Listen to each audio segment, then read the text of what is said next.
Hey everybody, Tim and Julie here for another Batman video. We are doing the movie The Joker, which actually came out, I keep rating it's 21 now, so it came out a year and a half ago, 2019. A very different movie, not really a Batman movie. But before we really get into it, this is our 100th video. Yay. We have done 100 Batman videos. So I don't know. I thought it was kind of special.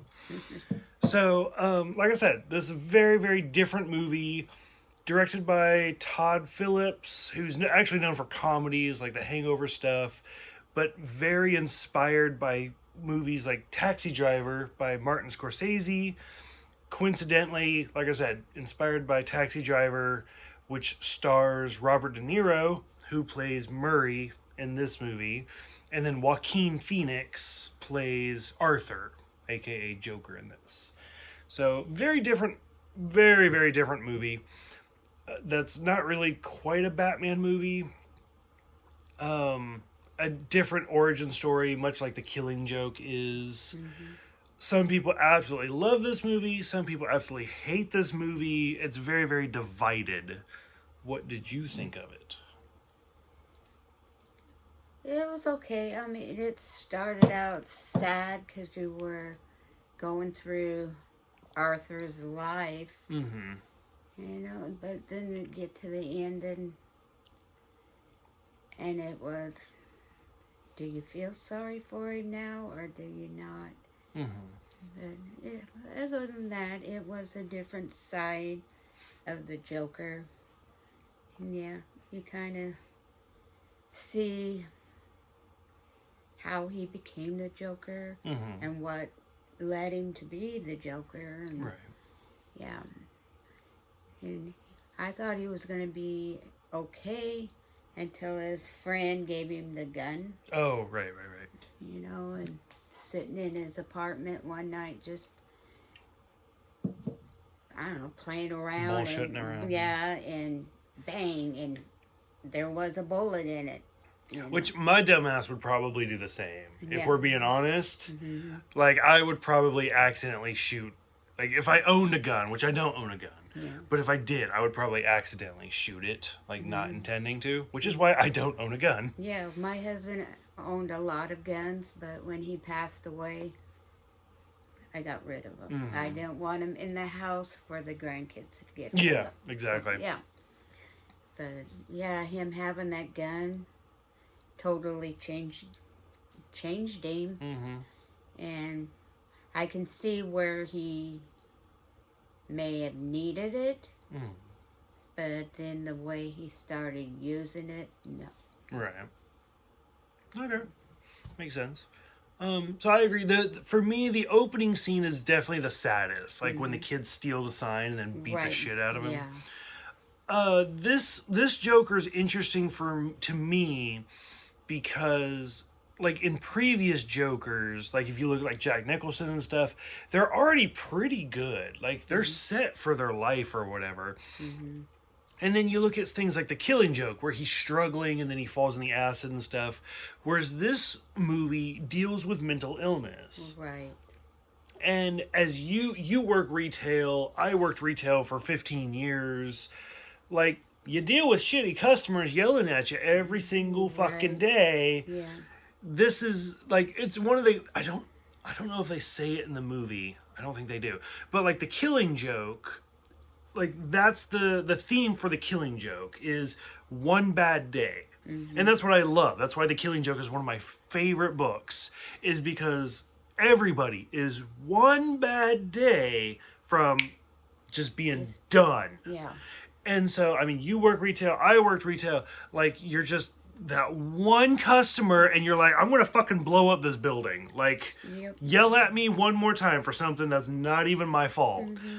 And this movie shows, like you said, like he's just going through it and going through it and going through it, and he's that one bad day, and then the catalyst is somebody gives him the gun, and then he's like, fuck it, I'm done.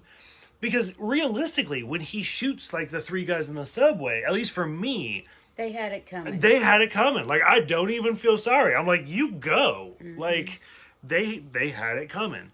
And then, like, you shouldn't look at it that way. Right. Admittedly, like if I Right. was at home reading the paper, I'm like, oh, this is awful. Sad, yeah. But looking at it from his perspective, looking at it from working retail and getting yelled at day after Every day. 40 hours a week, just getting told that you're worthless, you're like, fuck it, I'm done. And then, but I mean, I don't have access to a gun. Most people don't. Most people wouldn't snap like that. But that one bad day flips everything. Mm-hmm. So it's really kind of interesting for me to kind of flip that perspective. Right. Well, like me, I grew up the quiet, shy type, Mm-hmm. but now we're working retail. Oh, I speak my mind. They know not to mess with me at work. I mean, there's some coworkers that you just want to beat the shit out of Mm-hmm. because they're so stupid and this movie kind of shows that perspective. Yeah, trying to not risk actually doing something and Mm-hmm. losing your job, but sometimes they have it coming. Yeah. They need to be, Mm-hmm. don't mess with me. Do your job correct, and I won't say anything. Yeah. And like you said, like for me, like I have bills, I have my mortgage, I have my car payment, like stuff like that. Like I can't just snap like that. Like what Right. am I gonna do? Mm-hmm. And that's where this movie, like he's like, I have nothing to lose. Right. Like nothing. I'm just fucking done. Mm-hmm. And it's actually a really interesting perspective. Right. Which is I absolutely love this movie. Mhm. So It was sad though when he did suffocate his mother. mm-hmm. That was sad. And see, that's one of those things where a lot of times in this movie, and some people say, like this entire movie is different perspectives of the Joker. So if you look at like the Heath Ledger Joker, where he tells you like, let me tell you how I got these scars, Right. and every time he tells a story, it's a different story. Right. So because nobody knows how the Joker originated, so in this movie, you see a lot of different interpretations because like you see him on the Murray show, but you can tell obviously like it's him imagining it. Right.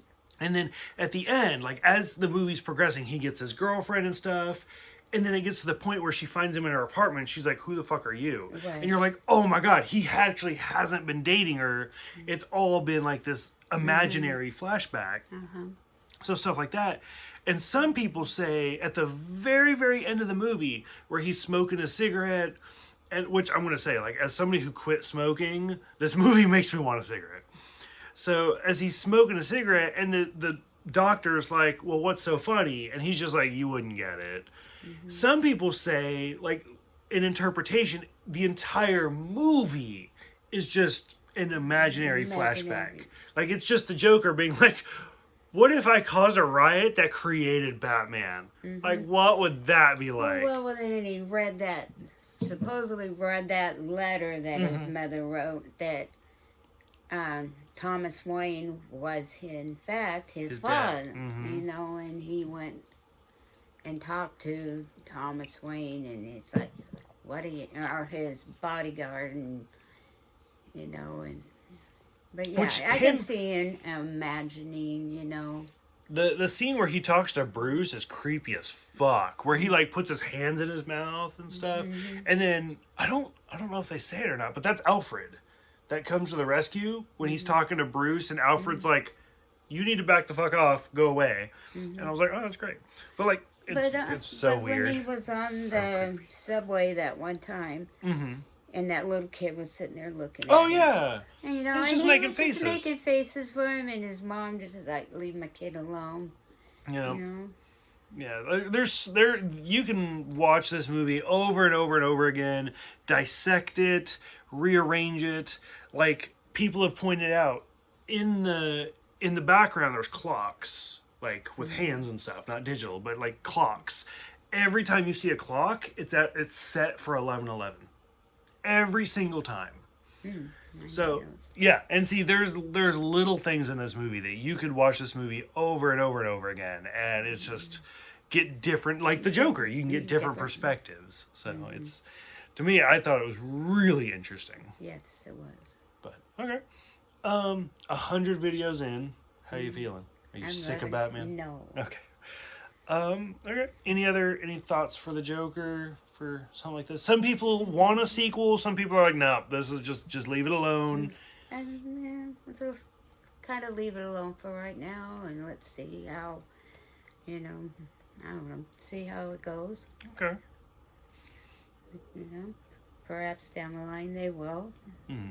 We'll I mean, this is, I want to say the budget was like $55 million or something, which is actually really cheap for a movie these days. And it grossed over $1 billion. So it was like the cheapest, most money making rated R comic book movie ever made. So, I mean, this movie's breaking all sorts of records. But, I mean, for me, the whole, like I said, the whole intro, the first half of the movie is definitely very slow. And I think that's where a lot of people fall out of it. And for me, I'm just like, okay, what's going to happen? What's going to happen? And I'll admit, when this movie first came out and I was watching trailers, I was like, no, this is hashtag not my Joker. I don't want to watch this. This is going to be garbage. And then watching it, like, again, to go back to the beginning, where all he does is flip signs, the kids steal it, they beat him up, and then his boss is like, either give back the sign or I'm going to dock your pay. And he's like, I got the shit kicked out of me, and you're going to... Like, that is literally what it's like to work retail. Like, to do everything right, and then your boss is like, fuck you, you're fired. Like, what? That's why I got out of retail. I quit my career because that just keeps happening over and over and over again. And it's like, what? And so to watch this guy slowly go insane because of this, and you're like, fuck it, I'm done. Like, this movie makes so much sense to me. I absolutely loved that. And then the little person is probably my favorite. He's so cute. And probably my favorite scene in the movie is where he's trying to leave and he can't reach the lock. And he's like, you're the only person that was ever nice to me. And he like kisses the top of his head and lets him go. And I'm like, oh, that shows you it pays to be nice to people. It does. And like, everybody else is a dick to this guy, and he's like, fine, fuck it, and just mows everybody down.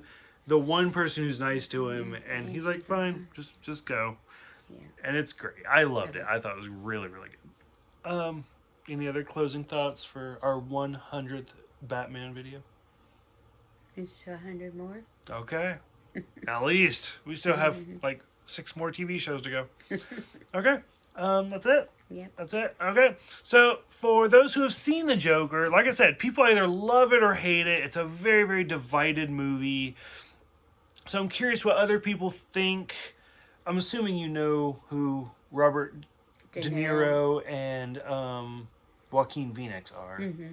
So Robert De Niro, I think I said Robert Downey Jr. earlier.